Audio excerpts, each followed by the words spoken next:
መልኩን መግለጥ ብቻ ሳይሆን በተግባር እስከዛሬ ድረስ ክርስቲያኖች ሲመገቡ የነበሩትን ጥላቻ በተግባር የገለጡበትና በጭካኔ አይሁዳውያንን የጨፈጨፉበት ዘመን ነው። የሂትለር ዘመን፣ የናዚ ዘመን። የአባቶቻቸው የአብርሃም፣ የይስሐቅ፣ የያዕቆብ አምላክ በሕዝባቸው ታሪክ የሰራውን መርሳት የለባቸው።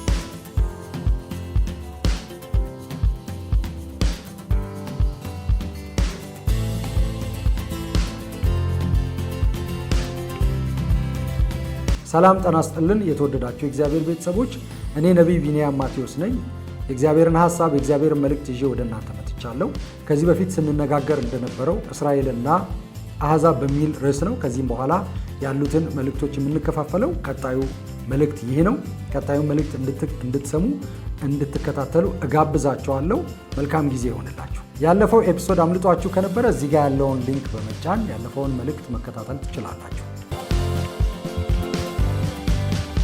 እነሱ መልኩን መግለጥ ብቻ ሳይሆን በተግባር እስከዛሬ ድረስ ክርስቲያኖች ሲመገቡ የነበሩትን ጥላቻ በተግባር የገለጡበትና በጭካኔ አይሁዳውያንን የጨፈጨፉበት ዘመን ነው። የሂትለር ዘመን፣ የናዚ ዘመን። እሱን በደንብ እናያለን።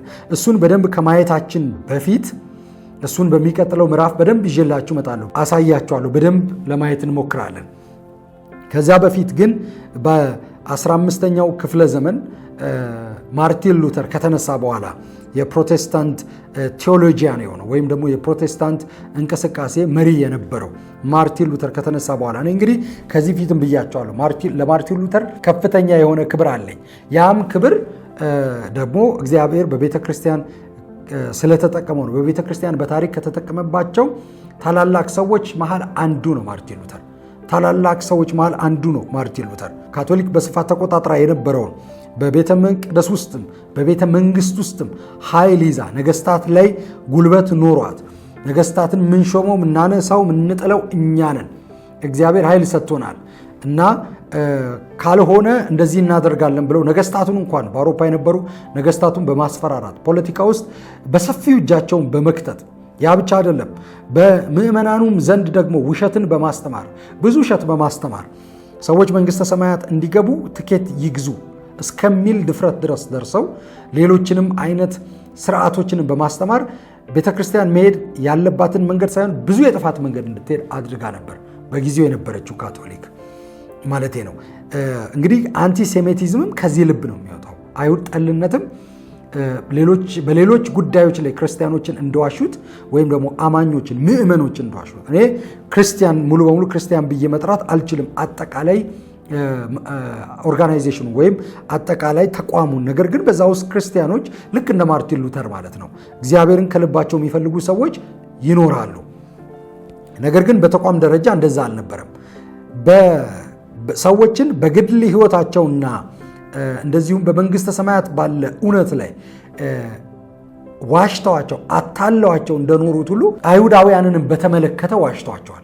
አይሁዳውያንን በተመለከተ ስለ አይሁድም እጅግ ዋሽተዋቸዋል። ቤተክርስቲያንን ስትመራ ነው የቆየችው። አንቲሴሚቲዝምን ስትመራ ነው የቆየችው። ማለት አንድ ሰው ክርስቲያን ነው ወይ አይሁዳዊ ነው ይባል የነበረው በዛ ጊዜ እንጂ አይሁድ መሆን ክርስቲያን መሆን እንደ አንድ ዘር፣ እንደ አንድ ማንነት፣ እንደ አንድ ብሔር፣ አይሁድ መሆኑ ደግሞ እንደ ሌላ ብሔር እንጂ አይሁድ ክርስቲያን አይደለም ብለው ነው ሲያስተምሩ የነበረው። አይሁድ ክርስቲያን መሆን አይችልም ብለው ነው ሲያስተምሩ የነበረው። ቤተክርስቲያን የመጣችበትን መንገድ ፈጽማ የረሳችበት ነው። ወንጌልን ከሐዋርያቱ እንደተቀበለች በዚህ መንገድ በሐዋርያቶቹ ዋጋ መክፈል ወንጌል ወደ አሕዛብ እንደገባ፣ ወደ አውሮፓ እንደገባ፣ ወደ ዓለም ሁሉ እንደሄደ በመርሳት አይሁዳውያን በአንድ ወቅት ክርስቲያን የነበሩት በሙሉ አይሁዳውያን እንደነበሩ ኢየሱስ ካረገ በኋላ የመጀመሪያዎቹ ክርስቲያኖች ሙሉ በሙሉ አይሁዳውያን እንደነበሩ በመርሳት ቤተክርስቲያን አይሁዳዊ እና ክርስቲያን ይለያል።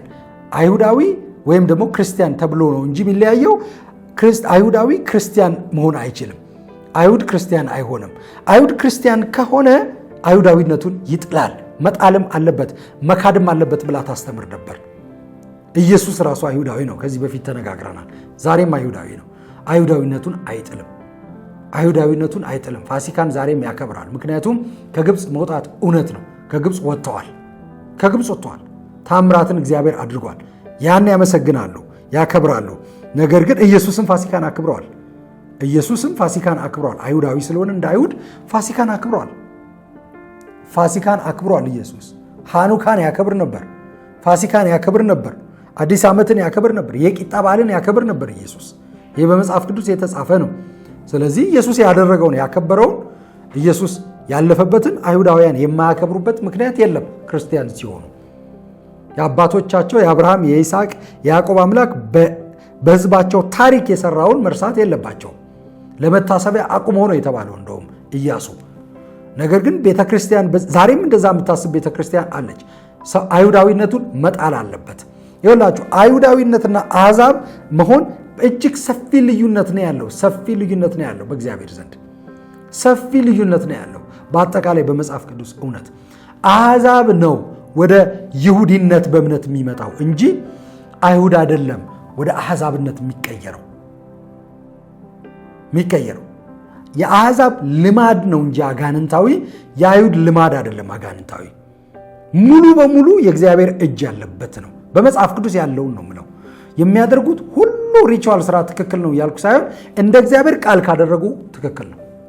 እንደ እግዚአብሔር ቃል ሙሴ እንዳደረገው፣ ዳዊት እንዳደረገው፣ ነቢያቶቹ እንዳደረጉት፣ እነ ሕዝቅያስ እንዳደረጉት፣ በነህምያ ዘመን እንደነበረው ካደረጉ ያደረጉት እንደ እግዚአብሔር ቃል ነው። በኢየሱስ ዘመን እንደነበረው ካደረጉ፣ ኢየሱስ እንዳደረገው ካደረጉ እንደ እግዚአብሔር ቃል ነው የሚያደርጉት። ይህ ታሪክ የእግዚአብሔር ታሪክ ነው፣ የነሱ ታሪክ ብቻ አይደለም። ይህን የእግዚአብሔር ታሪክ ፍቃችሁ ጣሉ ማለት አይቻልም፣ ስህተት ነው። ያ እኮ ታሪክ የእኛ ታሪክ ሆኗል። በክርስቶስ አማካኝነት ገብተናል እኮ፣ እናመልከዋለን፣ እንደሰታለን እኮ። ፋሲካን አክብሩ ብሎናል እንደ ኢየሱስ ክርስቶስ። ለመታሰቢያ ያድርጉት ይህንን ብሏል። በፋሲካ ቀን ላይ ይህን ተነስቶ ለመታሰቢያ ያ ሆሊ ኮሚኒየን ነው፣ ያ ቅዱስ ኅብረት ነው። በደምና በስጋ እንደተካፈለን የምንናገርበት ነው። ግን የየትኛውን ስጋና ደም? የአይሁዳዊውን ሰው የኢየሱስ ክርስቶስን ስጋና ደም ነው የተካፈልነው።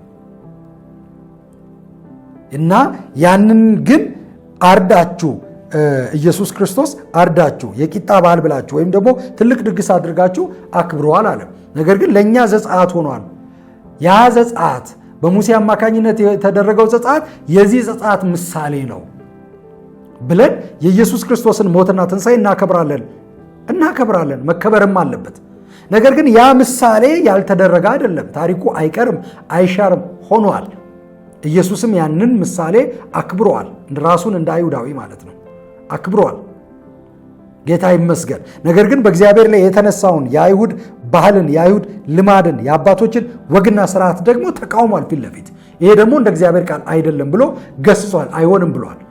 ለዚህ አልንበረከክም፣ ለወጋችሁ ለስርዓታችሁ ስትሉ የእግዚአብሔርን ቃል የእግዚአብሔርን ሕግ ታፈርሳላችሁ ብሎ ተቃውሟቸዋል። ነቢያቶቹም እንደዚሁ አብዝተው ተቃውመዋል።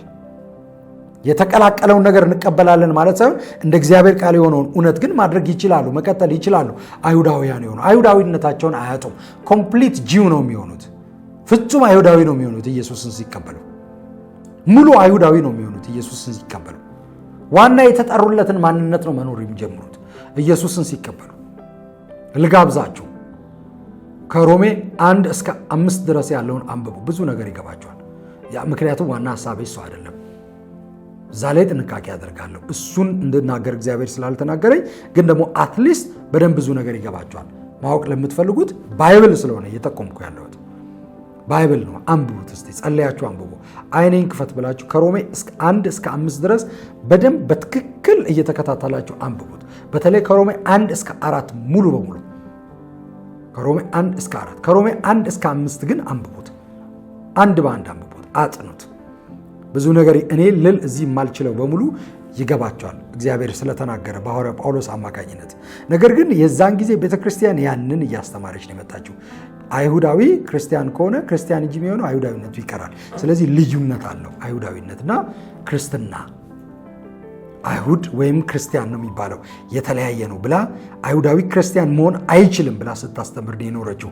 ከዚህ የተነሳ አይሁዳውያን መገለል ገጥሟቸው ብዙ እንግልትና ብዙ ጉስቁልና ደርሶባቸው በክርስቲያኖች እየተሰደዱ መጥተዋል።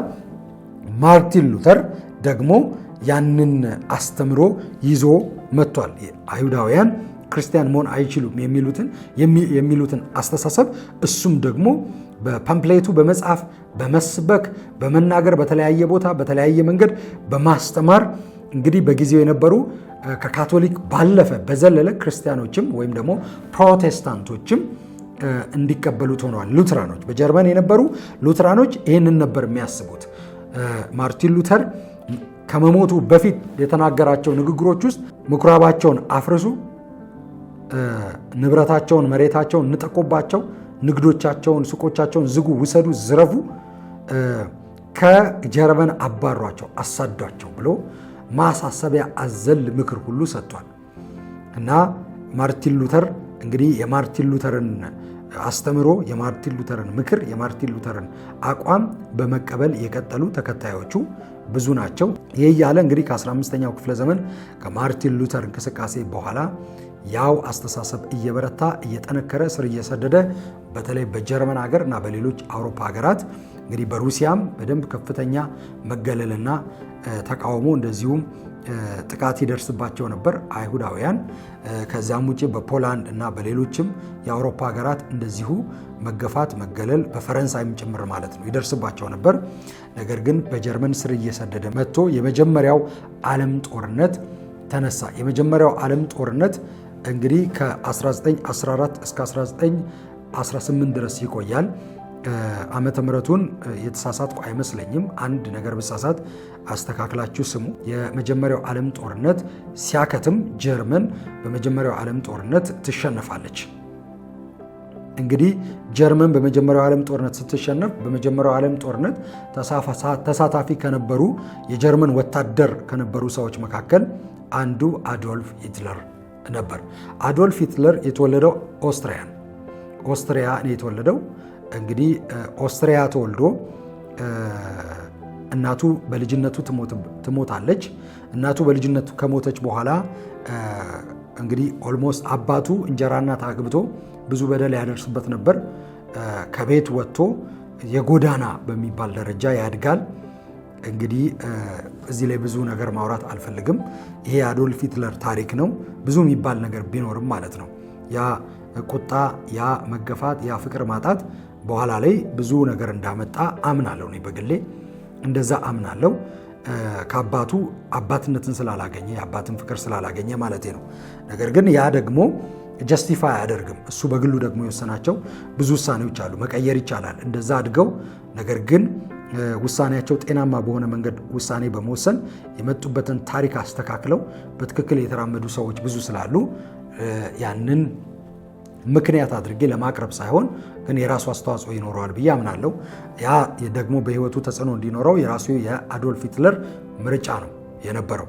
አዶልፍ ሂትለር ከዛ አርቲስት ለመሆን ቬና ገብቶ ትምህርት ቤት ገብቶ ለመማር ሲሞክር ተቀባይነት ሳያገኝ ይቀራል። ይመጣል ወደ ጀርመን መጥቶ አዶልፍ ሂትለር የጀርመንን ጦር ይቀላቀላል። በመጀመሪያው ዓለም ጦርነት ይቆስላል። እሱ በመጀመሪያው ዓለም ጦርነት ቆስሎ ከቁስሉ ሳያገግም ጀርመን የመጀመሪያውን ዓለም ጦርነት ትሸነፋለች። የመጀመሪያውን ዓለም ጦርነት ከተሸነፈች በኋላ አዶልፍ ሂትለር ውስጡ እንግዲህ ቁጣ ይኖራል። ጀርመናውያን አይሁዶች በፖለቲካ ተሳታፊ የነበሩ በተለይ ደግሞ ሊብራሎች ማለት ነው፣ ሊብራል አይሁዳውያን ጀርመናውያን አይሁዶች ድርድር ላይ ተሳትፎ ነበር። የመጀመሪያው ዓለም ጦርነት እንዲያበቃ ድርድር ላይ ተሳትፎ ነበር። እንግዲህ ጀርመን በጦርነቱ በከፍተኛ ሁኔታ ብዙ ሰው እያጣች እየተሸነፈች ነው የመጣችው። ብዙ ነገር እየወደመ እንዳልኳችሁ አዶልፍ ሂትለር ራሱ ቆስሎ ነበር እና ጀርመን የተሸነፈችው በጦርነቱ ተሸንፋ አይደለም ብሎ ይነሳል አዶልፍ ሂትለር። ተሸንፋ ሳይሆን ጀርመን በጦርነቱ ተሸንፋ ሳይሆን ጆዎች ናቸው፣ ጁድ ነው የሚሉት እነሱ፣ ጁዶች ናቸው። እነዚህ አይሁዳውያን ናቸው። እንግዲህ JUDE ነው ሲጽፉ የሚጽፉት፣ እኔ እንግዲህ ባየሁት ማለት ነው። JUDE እንግዲህ አይሁዶች ናቸው። አይሁዶች ከጀርባ ወቅተውን ነው። ይሄ ከጀርባ መወጋት የሚባለው ማለት ነው። ከጀርባ ክደውን ነው፣ እነሱ ክደውን ነው፣ አይሁዳውያን ጀርመኖች ማለት ነው። ስለዚህ እነሱ ናቸው ብሎ ቁጭት እና ቁጣ ያድርበታል። እንግዲህ ያ እውነት አይደለም ማለት ያው ታሪኩ ስላለ ማለት ነው። ጀርመን ተሸንፋ ነው በጦርነቱ ጦርነቱን ለማቆም ወይም ሙሉ በሙሉ ለመቋጨት በነበረው አግሪመንት በነበረው ስምምነት 1919 ላይ ነው ትሪቲ ኦፍ ቨርሳሊስ የሚባለው ወይም ቨርሳሊስ ትሪቲ የሚባለው ስምምነት የተፈራረሙት ጀርመን። እንግዲህ ያ ስምምነት ሊግ ኦፍ ኔሽን የተመሰረተበትም ስምምነት ነው። ሊግ ኦፍ ኔሽን ማለት አሁን ዩኤን የምንለው ማለት ነው። ዩኤን ወይም ሊግ ኦፍ ኔሽን በጊዜው ሊግ ኦፍ ኔሽን ነው ስሙ። ሊግ ኦፍ ኔሽን የተመሰረተበት ዓላማ እንዲህ አይነት ጦርነት ድጋሚ እንዳይነሳ በዓለም ላይ ለማድረግ በሀገራት መካከል ያሉ ግጭቶችን፣ አለመግባባቶችን አንድ ዓለም አቀፍ ተቋም ተፈጥሮ በዛ ዓለም አቀፍ ተቋም ውስጥ ሀገራትን ጥያቄ ለመፍታት በሚል ነው። የራሱ አንቀጾች አሉት እና በዛ መርህ ነው በዋናነት ዓላማው እሱ ነው ሊግ ኦፍ ኔሽን የተቋቋመበት። ቨርሳሊስ ትሪቲ ላይ ጀርመን ስትፈራረም ከተፈራረመች ውስጥ ከ100,000 ወታደር በላይ እንዳይኖራት፣ ከዚህ በኋላ ጀርመን ከ100,000 ወታደር በላይ እንዳይኖራት፣ አየር ኃይል እንዳይኖራት፣ ባህር ኃይል እንዳይኖራት እና እንዲሁም አንዳንድ ግዛቶቿ ተነጥቀውባት ጀርመን በቅጣት መልክ ማለት ነው ተነጥቀውባት ለተለያዩ አገራት በዙሪያው ለነበሩ ሀገራት ተሰጥተው አንዳንዶችም ሀገራት በዛን ጊዜ በነበረ ስምምነት ተፈጥረዋል። እንግዲህ የምናውቃት ዩጎዝላቪያ ከዛ በኋላ ደግሞ በራሷ ምክንያት በራሷ እርስ በርስ ጦርነት ፈርሳ ቼክ፣ ክሮሺያ እና ሌሎች ሀገራት ተፈጥረዋል። በዚህ ትሪቲ ምክንያት ይህን ትሪቲ በመደረጉ ሂትለር ደስተኛ አልነበረም። በጀርመን ውስጥ ብዙ ወጣቶች ደስተኛ አልነበሩም። እንግዲህ ሂትለር ጥላቻ፣ ከፍተኛ የሆነ የአይሁድ ጥላቻ የነበረው ሰው ነው። እንግዲህ የግል ምክንያቶች፣ ሌሎች ምክንያቶች ሊኖሩት ይችላሉ። ራሱ የመረጠው ማለት ነው። ራሱ የፈጠረው ብዙ ምክንያቶች ይኖራሉ። አንዱ እንግዲህ ከጀርባ መወጋት እሱ የፈጠረው ነው። ሂትለር ተነሳ። ሂትለር እንግዲህ በ1920ዎቹ መጀመሪያ አካባቢ እንቅስቃሴ ይጀምራል። ለጀርመን መንግስት መስራት ይጀምራል። በኋላ ናሽናል ሶሻሊስት ፓርቲ የሚባል ፓርቲን ለማፍረስ ተልዕኮ ተቀብሎ ይገባል። ግን ደግሞ አላፈረሰም። ናሽናል ሶሻሊስት ፓርቲ ውስጥ ገብቶ ራሱ የናሽናል ሶሻሊስት ፓርቲ መሪ ይሆናል፣ ወይም ሶሻል ናሽናል ፓርቲ። ያ ፓርቲ ናዚ የምንለው ፓርቲ ነው። አልፈጠረውም፣ ግን ደግሞ ያን ፓርቲ ገብቶ የዛ ፓርቲውን ፕሮግራም የበለጠ እንዲኖረው የተጠናከረ እንዲሆን በጀርመን ሕዝብ ተወዳጅ እንዲሆን ወጣቶችን ራዲካላይዝ ለማድረግ ማለት ወጣቶችን አክራሪ ለማድረግ በደንብ የፓርቲውን አካሄድ ቀይሮ ናዚ ፓርቲን አጠናክሮ ይወጣል ሂትለር ማለት ነው። እንግዲህ ሂትለርን የተቀላቀሉ በኋላ የአይሁዳውያን ጥፋት ላይ እጃቸውን የከተቱ ብዙ ወጣቶች አሉ። ሂትለር በመሃል መፈንቅለ መንግስት ለማድረግና በጀርመን ስልጣን ለመቆጣጠር ይሞክራል። መፈንቅለ መንግስቱ ሳይሳካለት ይቀራል።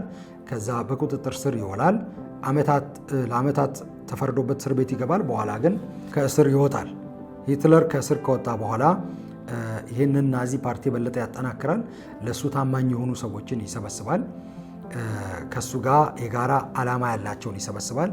እንግዲህ ዋነኛው የጀርመን ጠላት ጀርመን እንዳታድርግ የከለከላት አይሁድ ነው፣ የአይሁድ ህዝብ ነው። እንግዲህ ጀርመን በዛ ጊዜ 80 ሚሊየን የሚጠጋ ህዝብ የነበራት ሀገር ናት። አይሁዳውያን ደግሞ የነበሩት ጀርመናዊ አይሁዳውያን እንግዲህ ተዋልደው በጀርመን የኖሩ ናቸው። ከስደት በኋላ ከብዙ ዘመን በኋላ ከሺህ ዘመን በኋላ ማለት እንችላለን ከ1000 ብዙ መቶ ዓመታት በኋላ 900 ማለት ወይም ወደ 2000 ለሚጠጋ ዓመት ማለት ነው። ከብዙ ዓመታት በኋላ እንግዲህ ከሺህ ምናምን ዓመታት በኋላ በጀርመን ውስጥ የኖሩ ናቸው። ትውልዳቸው ሀረጋቸው አይሁዳዊ ናቸው እንጂ ጀርመናዊ ናቸው። ጀርመን ነው የተወለዱት።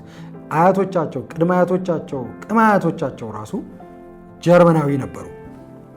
ነገር ግን ለይተው በማየት አይሁዳውያንን የጀርመን ዜጋ አድርጎ ባለማየት ማለት ነው። በቁጥር ጥቂት ናቸው። 300,000 የሚጠጉ እንደሆኑ ይገመታል ወይም ይታወቃል። አሁንም ቁጥሩ ላይ ፐርፌክት ቁጥር ላይኖረኝ ይችላል፣ ግን 300,000 እንደሆኑ ፋክት ቼክ ማድረግ ትችላላችሁ። እነዚህ ላይ ብዙ ባንከራከር ጥሩ ነው። ብዙ ዋና ኢሹ ስላልሆነ ማለት ነው። 300,000 የሚጠጉ አይሁዳውያን 80 ሚሊየን ጀርመናውያንን በክለዋል፣ የጀርመንን ዘር በክለዋል ብለው እነ ሂትለር ማስተማር ጀመሩ። በዋናነት ደግሞ የጀርመን ዘር ብለው የተነሱት ኤሪያን የሚባለውን ዘር ነው። ኤሪያን የሚባለው ዘር ነው እንጂ ምርጥ ዘር አይሁድ አይደለም። ስለዚህ እኛን ስለበከሉን፣ በአስተሳሰብ በብዙ ነገር ስለበከሉን እነሱን ማጥፋት አለብን። በዋናነት መጀመሪያ ሲሉ የነበረው ከምድራችን እንዲወጡ ከጀርመን ማሳደድ አለብን ብለው እነ ሂትለር ማስተማር ይጀምራሉ።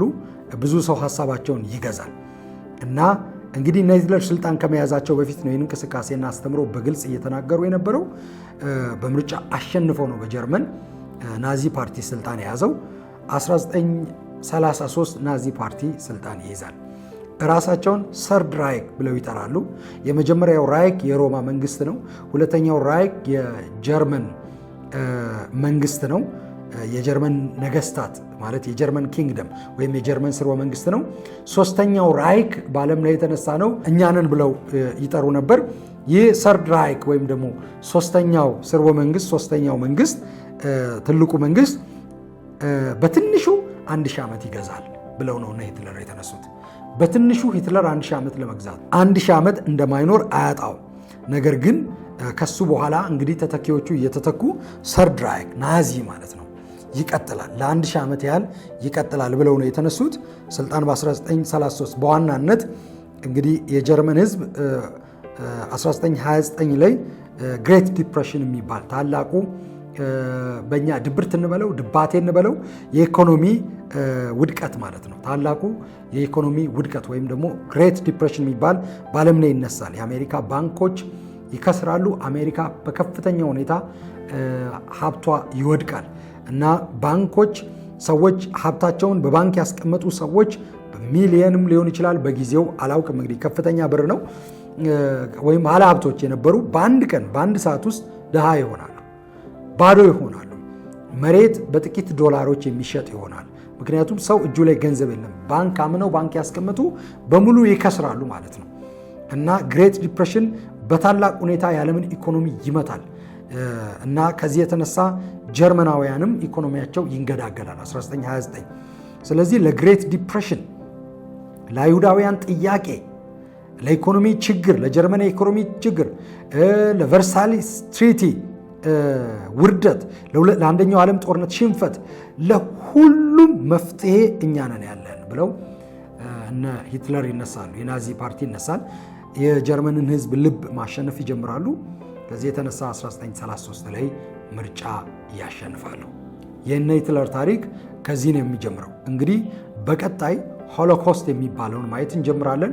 ሆሎኮስት እንዴት እንደተጀመረ፣ እንዴት እንደተነሳ የናዚ ፓርቲ የፕሮፓጋንዳ ሚኒስተር የነበረው ጆሴፍ ገብል የሚባለው ሰው ተነስቶ እንዴት ጀርመናውያንን በሙሉ አይሁድ ጠል አድርጎ በፕሮፓጋንዳ እንዳሳመናቸው፣ ፕሮፓጋንዳ በከፍተኛ ሁኔታ በዓለም ላይ አይሁድ ጠል የሆኑ ብዙ አንቲሴማይት ወይም ደግሞ አይሁድ ጠል የሆነ ይሄ ምንድነው ጸረ ይሁዳዊነት ጸረ አይሁዳዊነት አስተሳሰብ አስተምሮ በጣም ብዙ ነበር።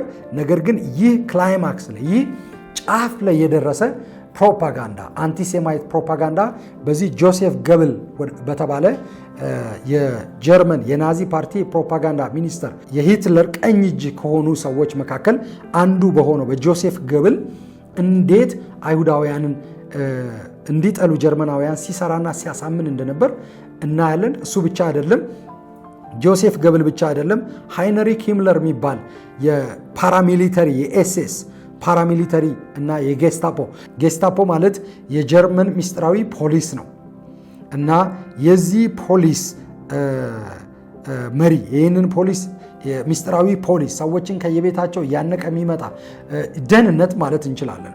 ጀርመን እንግዲህ ሰፊ ነው፣ ግዛቷን እያስፋፋች ነው የመጣችው። ግዛቷን ባስፋፋችበት ሁሉ ጌስታፖንም እያበዛች የጌስታፖ አባላት እየበዙ ብዛታቸው ቁጥራቸው እየበዛ ነው የመጣው። ምን አይነት ሰዎችን ከጌስታፖ እንደሚመርጡ ባሳያችሁ ኤሪያን የሚሉትን ዘር ነው። ኤሪያን የኤስኤስ አባላት የሚሆኑት ኤሪያን ማለት ወይም አሪያን ማለት ኤሪያን እንበለው። ኤሪያን ማለት በኤ ነው የሚጀምረው። ARYAN ማለት ነው በእንግሊዝኛው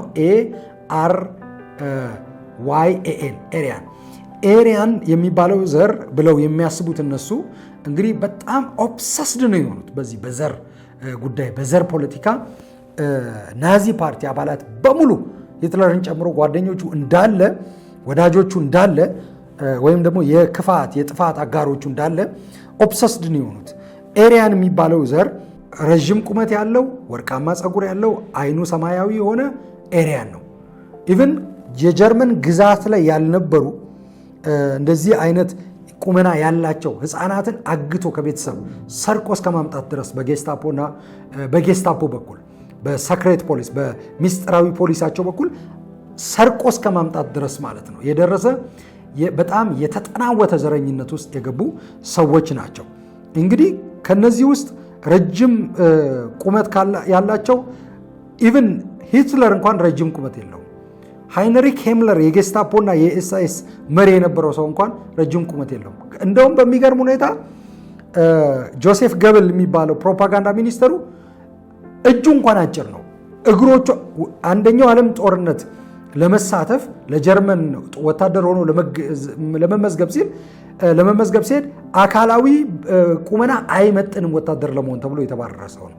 ግን እነሱ ያልሆኑትን ሌላው እንዲሆን ለማድረግ በጣም የተጠናወታቸው ናቸው። ትክክለኛ ኤሪያን ቁመት እነሱ ኤሪያን የሚሉት ዘር ቁመት የነበረው ሰው ሬንሃርድ ሃይድሬክ ይባላል። ሬንሃርድ ሃይድሬክ እንግዲህ የሆሎኮስት ለአይሁድ ጥያቄ የመጨረሻው መልስ ፋይናል ሶሉሽን የሚለው የሆሎኮስት አርክቴክት የሚባለው ሰው ነው። ሬንሃርድ ሃይድሬክ የሚባለው ማለት ነው። እንግዲህ ጀምሮ በኋላ በቼክ ፓራሚሊተሪ ወይም በቼክ ኮማንዶዎች ነው የተገደለው። መኪና እያሽከረከረ ሲሄድ ማለት ነው። በቼክ ኮማንዶዎች ነው የተገደለው። ገና እድሜው ትንሽ ነበር፣ 30ዎቹ ነበር። ጀነራል ብለው ነው የሚጠሩት እና ሂትለር የነበረው እና እሱ በመሞቱ ምክንያት እንደውም ኦፕሬሽን ራይንሃርድ ብለው እና ሃይንሪክ ሂምለር ሆሎኮስትን አስፋፉት። ስለዚህ ሁሉ ነገሮች እንዴት እንደሄዱ እንነጋገራለን። በቀጣይ ምዕራፍ እናወራለን። ዓለም አይቶ የማያውቀውን ጭካኔ፣ ዓለም አይቶ ሰምቶ የማያውቀውን ግፍ በሰው ልጅ ላይ የፈጸሙ በአይሁዳውያን ላይ የፈጸሙ እጅግ ከባድ ጭካኔ በጣም ለማየትም ለመስማትም የሚሰቀጥጥ ነገር ያደረጉ ሰዎች ናቸው እነዚህ አይሁድ። ይህ ሁሉ ግፍ ከደረሰበት በኋላ ነው 1945 ላይ የሁለተኛው ዓለም ጦርነት ተቋጭቶ ጀርመን ተሸንፋ በ1948 ሀገር ሆኖ የተመሰረተው። እንግዲህ ሀገር ከሌላቸው የገዛ የአባት የአያቶቻቸው መሬት ላይ እግዚአብሔር ቃል የገባው እዛ ሀገር ላይ መኖር ካልቻሉ በዓለም ሁሉ ላይ መኖር እንደማይችሉ ማንም እንደማይቀበላቸው እየጠፉ እንደሆነ ስለገባቸው ነው ሀገር ወደ መመስረት ሀሳብ የመጡት እና ከዛም በኋላም ደግሞ ሀገር ከሆኑ በኋላ የደረሰባቸውን በተወሰነ እናይና ዋና ሀሳባችንን ዋና ትምህርታችንን የምንጨርስ ይሆናል። ለዚህም ደግሞ ጸሎት አለ የእግዚአብሔር ቃል ውስጥ እግዚአብሔር የሰጠኝ ለዚህም ጸሎት ያለ ያንን ጸልየን እንጨርሳለን። ግን በቀጣይ እነዚህን ታሪኮች እናያለን። የጀርመን ናዚ ፓርቲ ያደረጋቸውን ግፎች አንድ በአንድ ማለት በተወሰነ መልኩ ማለት ነው ለሁላችሁም በሚገባ ስለዚህ ነገር ግልጽ መረጃ የሌላችሁ አትሊስት የተወሰነ በደንብ ግልጽ በሚያደርግ ሁኔታ የተወሰነ ስላችሁ ትንሽ እያልኩ አይደለም፣ ብዙ ግፍ ነው። ቤተክርስቲያንም እጇ ያለበት ጭምር ስለሆነ በደንብ እናየዋለን። እሱን እኔ በምችለው ልክ እናያለን። እስከዛ ድረስ ታክሳችሁ እንድትጠብቁ ጥሪ አደርጋለሁኝ። መልካም ጊዜ ይሆንላችሁ። በአይሁዳውያን ላይ ያደረሰችውን በደል ቤተክርስቲያን መሪዎች እነሱ ይመጣል ብለው የሚጠብቁት ማህዲ መስቀልን ሰብሮ የሚገዛ ማህዲ ነው። ስለዚህ መጀመሪያ ማጥፋት ያለባቸው አይሁዳውያን። ነገር ግን ወደ ናዚ ወደ ሂትለር ዘመን እንመለስ። መጀመሪያ ማጎሪያ ካምፖችን መክፈት የጀመረው ለሶሻሊስቶች። እንግዲህ ተመልካቾቼ የዛሬው መልእክት ይህንን ይመስላል። የሚቀጥለውን ኤፒሶድ ለማየት ለመስማት እንዳያመልጣችሁ ደግሞ የቻናላችንን ሰብስክራይብ በማድረግና የደውል ምልክቱን በመጫን እንድትጠባበቁ ጥሪ እያደረኩኝ የዛሬው ይህንን ይመስላል። መልካም ጊዜ ይሆንላችሁ።